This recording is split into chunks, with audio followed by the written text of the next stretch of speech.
অনেকেই প্রশ্ন করেন এরকম ভয়েস কিভাবে হোয়াটসঅ্যাপে আপনারা পাঠাবেন। তো এটা অনেকেই পারেন না। হোল্ড টু রেকর্ড এবং রিলিজ টু সেন্ড এই লেখাটা বারবার আসে। তো এই কাজটা কিভাবে করবেন? করার জন্য আপনি যাকে ভয়েস দিতে চাচ্ছেন বা পাঠাতে চাচ্ছেন প্রথমে তার আইডির উপরে ক্লিক করে দেবেন, অর্থাৎ তার নামের উপরে ক্লিক করে দেবেন। তো দেখতে পাচ্ছেন সোহাগ নামের এই আইডিটার উপরে আমি ক্লিক করে দিলাম। এখন এই ব্যক্তিকে আমি ভয়েস পাঠাবো, যেমনটা মেসেঞ্জার থেকে আমরা সেন্ড করে থাকি।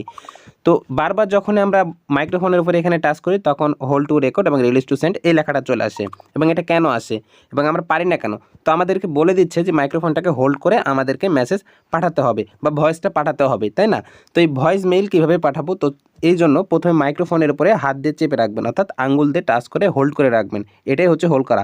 এখন আপনি যেই মেসেজটা পাঠাতে যাচ্ছেন তার সাথে কথা বলে, তো এটা বলার পর আপনি সেন্ড অপশানে ক্লিক করলে কিন্তু তার কাছে চলে যাবে। তো জাস্ট আমি আরও দেখিয়ে দিচ্ছি আরেকবার। মাইক্রোফোনের উপর ট্যাপ করে ধরে রেখে এখন আমি কথা বলছি এবং এই কথাটা এখন আমি সেন্ড করে পাঠিয়ে দেবো তার কাছে। তো জাস্ট ট্যাপ করা বলতে আপনি ধরে রাখবেন, রাখার পর পাঠিয়ে দেবেন সেন্ড অপশানে ক্লিক করে। এই যে সেন্ড অপশান দেখতে পাচ্ছেন, এখানে ক্লিক করলে চলে যাবে। তো এইভাবে আসলে এই প্রসেসটার মাধ্যমে আপনি যে কাউকে কিন্তু এই মেসেজটা সেন্ড করতে পারেন, যেটাকে বলা হয় ভয়েস মেইল। এগুলো সেন্ড করতে পারবেন এই ভয়েসগুলো।